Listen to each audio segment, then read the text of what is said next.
And hello, and welcome to another Saturday Night Synthesis. I'm your host, Alex, coming at you from Baltimore, Maryland. And that was amazing. Yes, Forestine is here from the Earth Modular Society.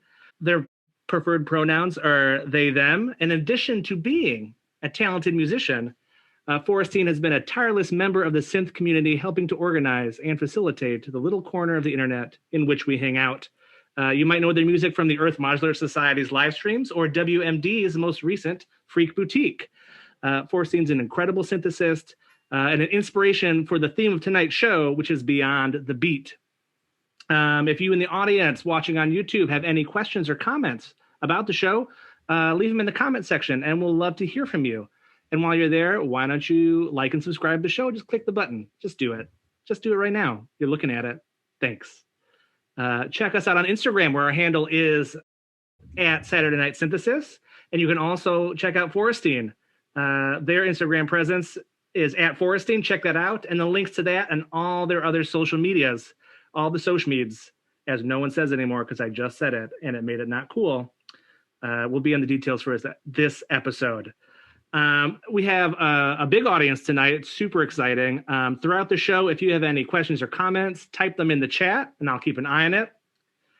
A question or comment right now, which is no one has ever said social meds, and they're never going to, because I said it and it was awful. Please don't ever repeat it. And it's now my distinct pleasure to introduce to you the founder of the feast, the man, the myth, the legend, Frederick Foxtrott. Salmiak, salted licorice. I'm going to do it right here. Oh, yeah. All right.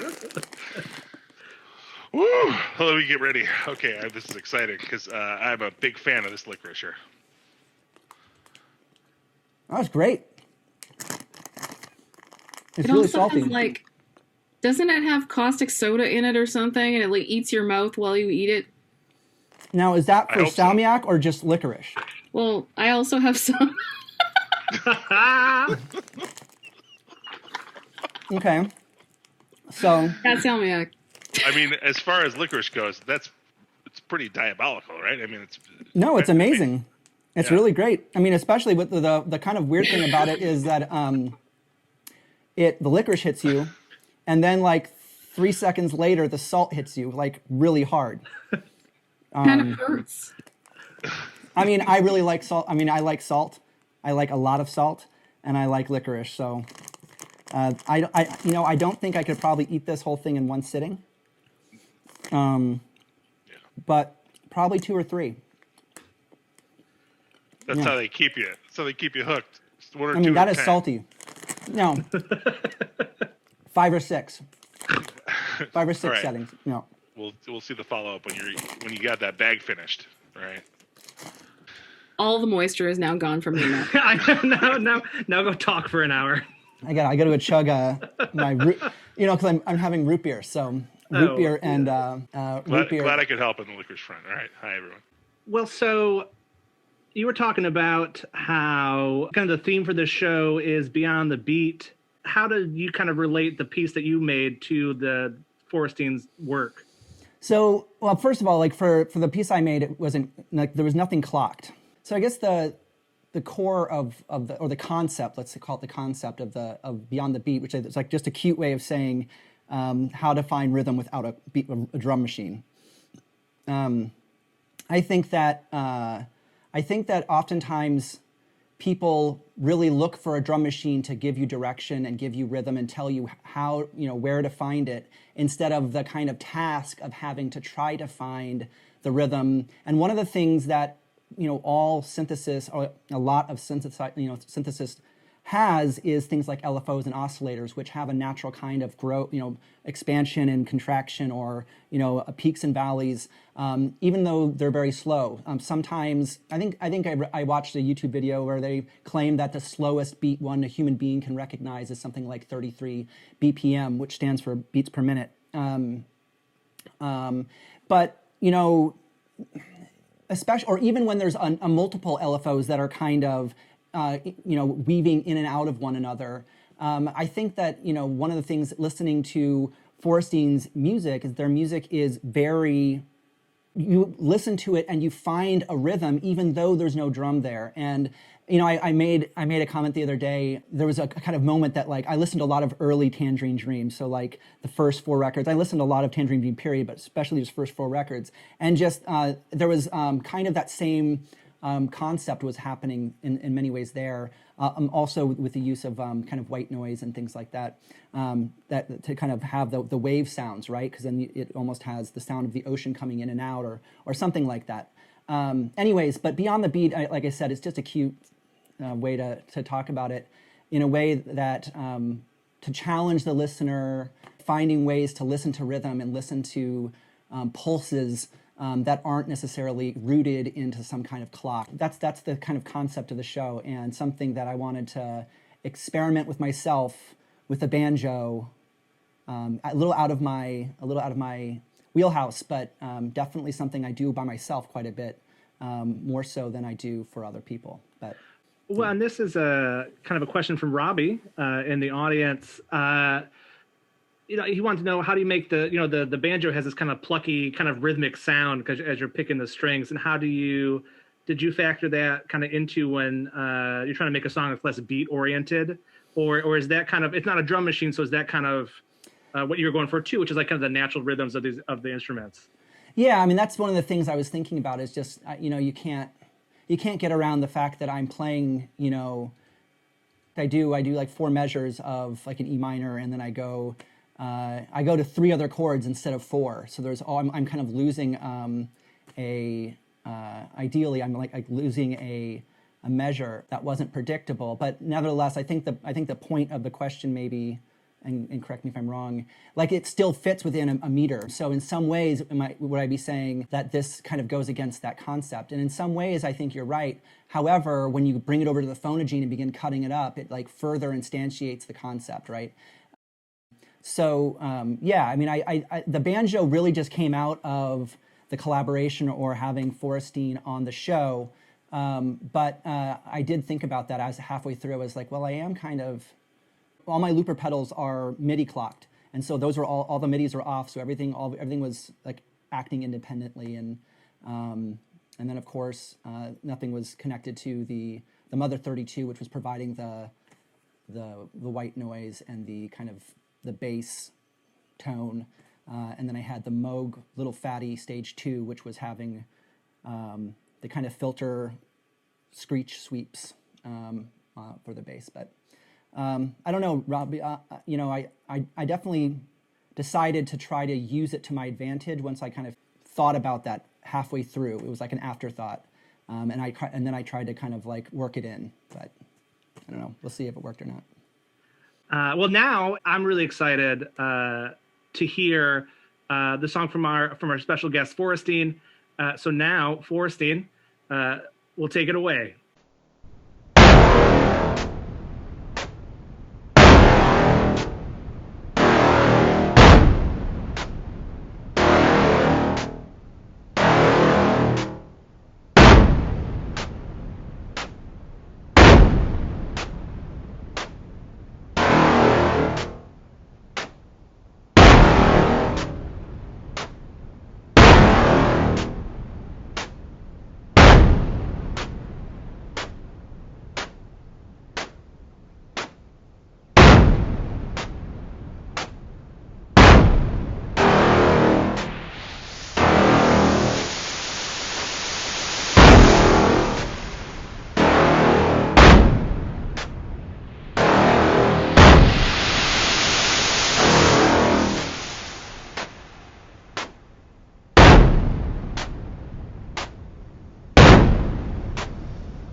Oh, that was incredible.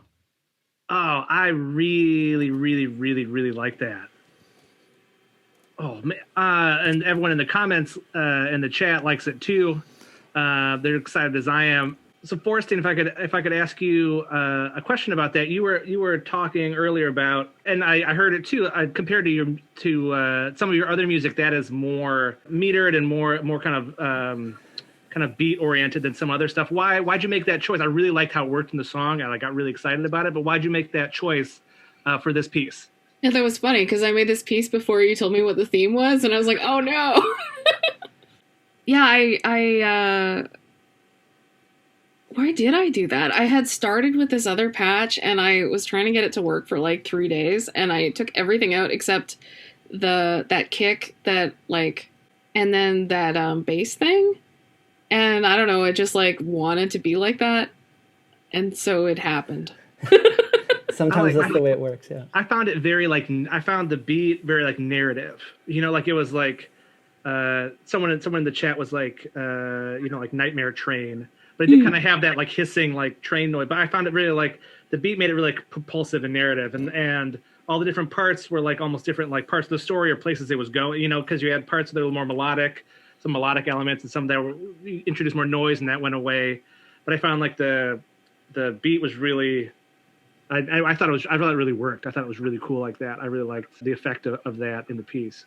One of the things when I was thinking about the theme or whatever, it wasn't necessarily that there could be no beat, but that what I found in your music more broadly was this idea that you use rhythm in other ways, right? So it's not necessarily like even if there was like, let's say, a straight up drum machine like accompanying that, you're so ready to incorporate other things where if you are listening, there's a rise and fall and a return and a growth and a shrink in a, there's a lot of movement that's always happening. That's one of the things I was thinking about. And I had mentioned earlier how I'm like, in my core, I'm a maximalist, right? I want to have like 30 different melodies all happening at the same time that I can hear perfectly. And I want everyone else, it sounds like a mess. But another thing I found about your music is that I think there's a quality of maximalism in your work as well, but you have a really great restraint, the ability to make decisions on what to cut and what to leave in. And as you said, it wanted to do that, right? So that's how when I just let things go as they do, they grow into these unruly things. Whereas I think even though you say that you kind of let it do its thing, I would say that you have a really great ear for what to kind of scale back and what to kind of... How do you make the decisions on what to scale back? Like, is that something that you're like, okay, I got too much going on, or I don't know, do you just have a sense of that, or how do you think about that? Well, it's funny because actually the patch that it had started as was like kept getting too many parts in it, and then it had so many that I like was like, I don't know what this is. And so it's like, I guess the way that I do my music, like I have an outboard mixer and I kind of make a whole bunch of pieces. And so I kind of base that on like, what can I feasibly perform? Like, what can I bring in and out in like a reasonable manner, which helps actually. Yeah. And then like, also I have been trying very hard to pare down because I suddenly got some more gear that makes it easier to add a million more parts. I think it's an interesting kind of part of the synthesizer as an instrument is that it's not, you can do a lot on the instrument all at the same time because you're not dependent on the force of your body to make the vibrations, to make the noise. And so kind of as a player and as a composer, kind of knowing when to scale that back has got to be, like you said, got to be gentle. I could do another thing and another thing. Having like a mixer that's almost a little bit too small is kind of helpful in that way. It's like a bit of an arbitrary constraint of like what's reasonable for... Like that kind of helps actually. I got four inputs, and then my I guess my VCA, my bipolar VCA, has 3 inputs that mixes down for a single. Well, and then like if I realize some of the noises I can't hear them anymore, and then I'm like, well, does that even need to be in here? Maybe I don't need this. There's a couple of people, I was watching a show the other day, streaming the other day, that there was a couple of people, and just the way that they can get the sounds to articulate in different parts. is something that I don't have. I don't think the gear yet to really do that. I have a couple stereo modules that are coming that'll kind of allow me to do that. But yeah, I think there's something to be said about like really spending time to thinking about how you spread your frequencies across, I guess a stereo. Well, Forestine, my kind of limited experience, there's like two ways people get into playing the synthesizer. Either they are musicians beforehand or instrumentalists beforehand and pick it up or introduced to it, or people who have no experience playing instruments, and the modular synthesizer is the first kind of instrument, first kind of music making thing they pick up. Yeah, like I used to play a lot of music. I took piano lessons for like 7 years. My grandpa was a piano tuner, and his business card said, no mileage charge if you feed me. And I don't remember like the names of any music theory, but like they're in my head somewhere. And then I was in choir and band in high school, and I also played guitar and was in like pretty terrible punk band that lasted about 5 minutes, but I ended up abandoning music for about 10 years. And then I came back to synths about a year ago. Oh, wow. Yeah. And I've only been performing since like May of last year. Yeah, I'm trying to do the math in my head to see how that relates to the pandemic, which I realize I'm going to have to do that for the rest of my life. So it does, yeah. But like, that's the thing too. Like, there's something about being able to stream where you don't have to worry about if you're going to be safe if you go somewhere, or like, are people going to be awful to me or whatever. Yeah. We've been talking about that before, about how modular synthesizers and playing over the internet are these things where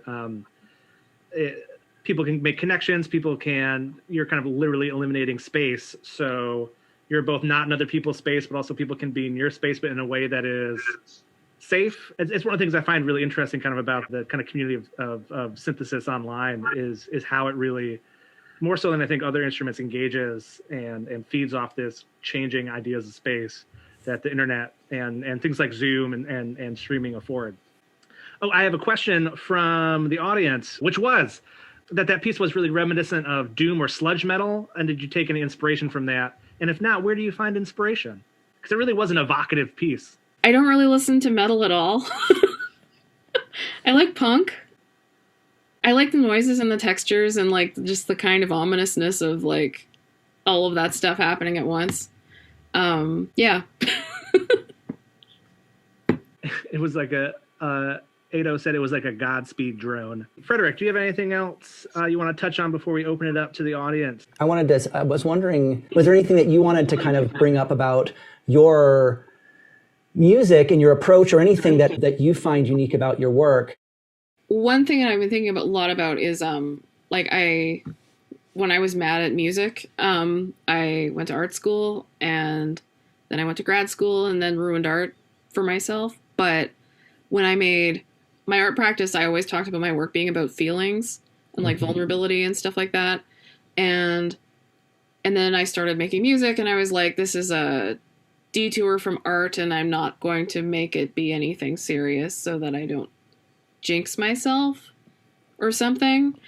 And so I've just been thinking about my music as some kind of extension of my art practice, like in the last like few weeks, maybe even. And I realized like, oh, it's totally like the exact same kind of thing. Like every time I send a track to a friend of mine, she will tell me exactly how I was feeling when she listens to it. So it's kind of interesting. And then with EMS, I discovered actually New York Modular Society first. And like the modular Discord community is just so wonderful and welcoming, and there's like, it's great. With EMS, I want people to have a good time. That's kind of like why I do so much work. And like, but the community is really nice because it's like everybody's supporting each other and challenging each other. And like a lot of us have gotten a lot better since we started streaming with EMS. Like, and that's like the playful challenge of it is really nice. You said something earlier. You said something about your practice about vulnerability, I guess. And everyone knows that like streaming is, you have a sense of vulnerability, and it's a platform for you to kind of do art or do like expressive work.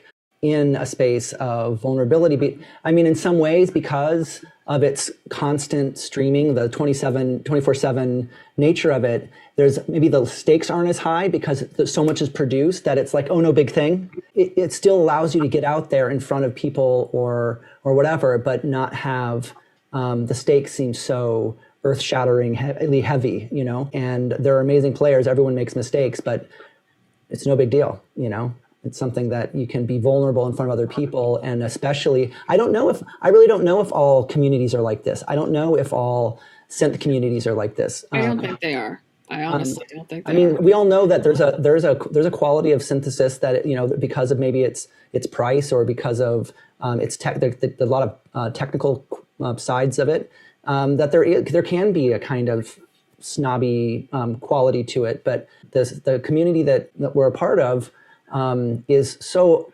like overwhelmingly supportive that I don't know. I just think that there's something unique maybe, but I really can't say that because I don't have a lot of experience, obviously, with other communities. But yeah, there's something special about it for sure. Yeah, like we've got so many people that contribute to EMS, like writing bots, or like the server we used to connect was written by one of our admins, and like there's exactly. just like all kinds of little jobs that everybody is just doing because they want to. Unleash the hounds. Hey, Forestine, I've got a question for you. That was a fantastic patch, but it obviously had a beat, but it was a very slow beat. You know, and if for example, if Frederick was to play the banjo at that speed, it would get boring in about 5 seconds. So, like, what techniques are available to you with the synthesizer to keep it interesting, even when the tempo is that slow? Well, I guess that's part of my, like, fuck clocks idea, where it's like, this beat happens to be here, but I'm still doing all the other textural stuff.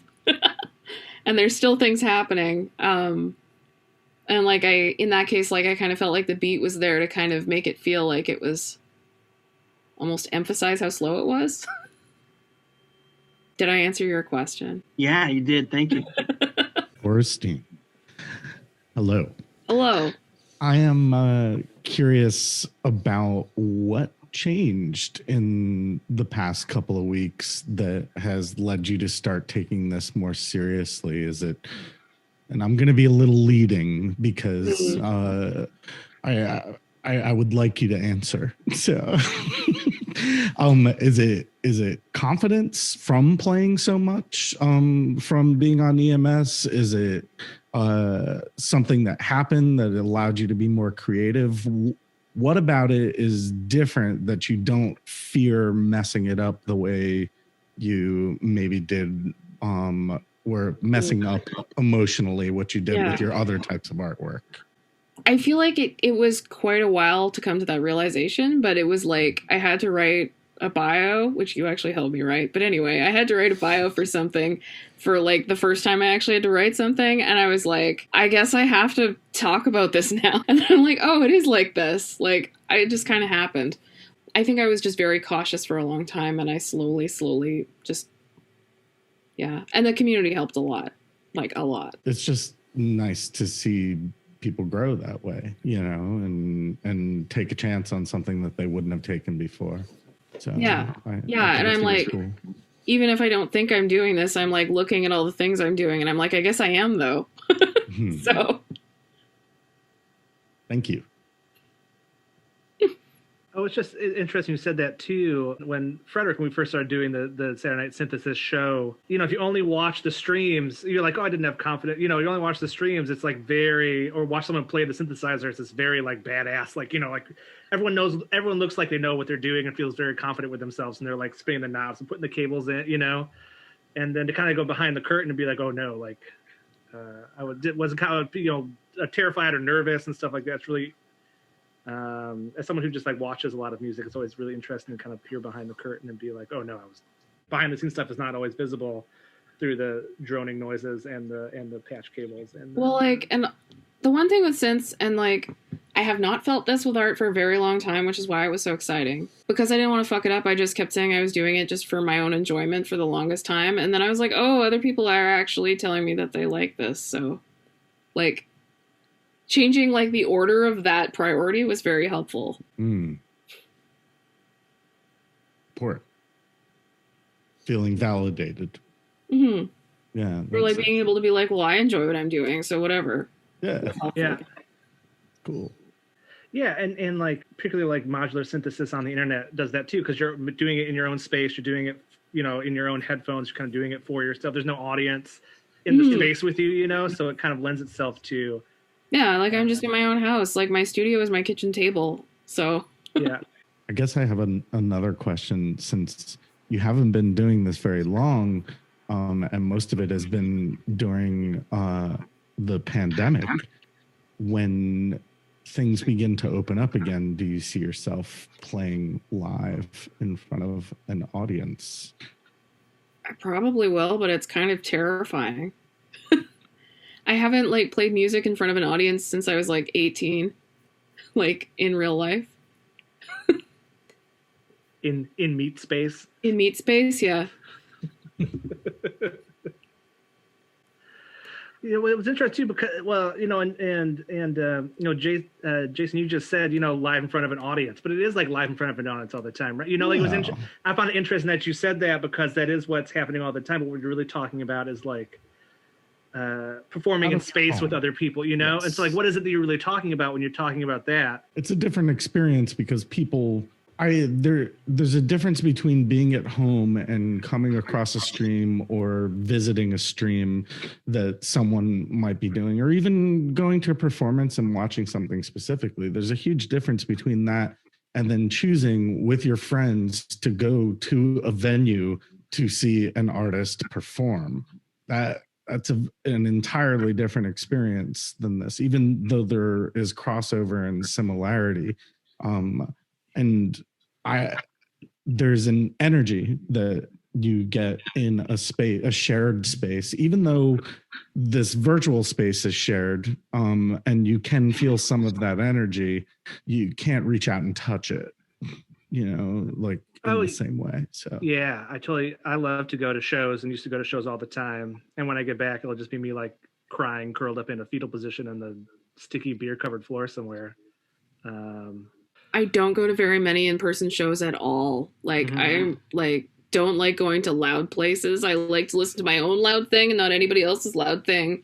And there's always someone really tall in front of me and I can't see anything. So like I'm like, why do I even bother? Like it's loud and unpleasant and hot and there's too many people. So I don't know like how I'm going to feel about this, but I probably will. Those are all correct opinions. Those things are all true. Like you just need a computer and you can stream. Yeah, you don't have to move your whole rig everywhere. Yeah, I have a friends in a bluegrass band in Colorado, and they go to a studio. There's a recording studio, and they like go there and do shows.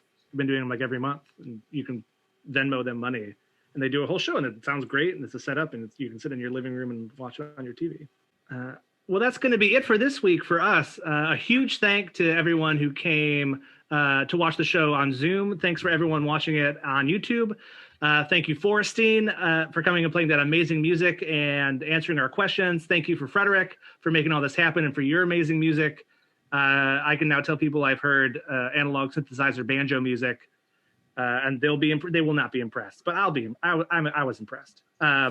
Links to everything and anything we talked about this evening will be in the show notes, so go check them out. Don't forget to like and subscribe and to check us out on Instagram and check Forestine out on all of their social medias. Forestine, is there anything that you are playing that you want to, any music you're playing soon on these here internets? This Thursday, I'm playing for New York Modular Society for their April Fool's Day show, and I am playing as Fern Merkin. So April 1st, New York Modular Society, Fern Merkin. Google it. Maybe not Google Fern Merkin. Well, maybe, I don't know. Frederick, do you have anything coming up? Anything you wanna pitch? Right now, I think we got something on May 13th that I'm working out. But I'm going to stream Details are uncertain yet, but May 13th is the next thing I'll be doing outside. Of course, I'm going to try and get a couple of this upcoming week. We're going to be off, so I'm going to try and get a couple streams in at EMS as well, and then maybe release. As everyone knows, I got another module, another synth, the exact same size, 3 tiers, DFAM with 120 HP of new modules that are all coming. They're actually all here sitting right next to me. I'm just waiting for the power supply to arrive from Eastern Europe. I'm going to assemble it all on Tuesday, starting on Tuesday. And maybe next week or the week after, I'll have another kind of companion to my guy here. And then I will, that's something, hopefully by the time, next week rolls around, I'll have a video that kind of maybe some unpacking and stuff like that, some showing off of new stuff. Well, all right. Well, that's going to be it for this tonight then. Thanks everyone for watching and have a good night.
Fuck it, we'll do it live. We'll do it live. I don't give a fuck.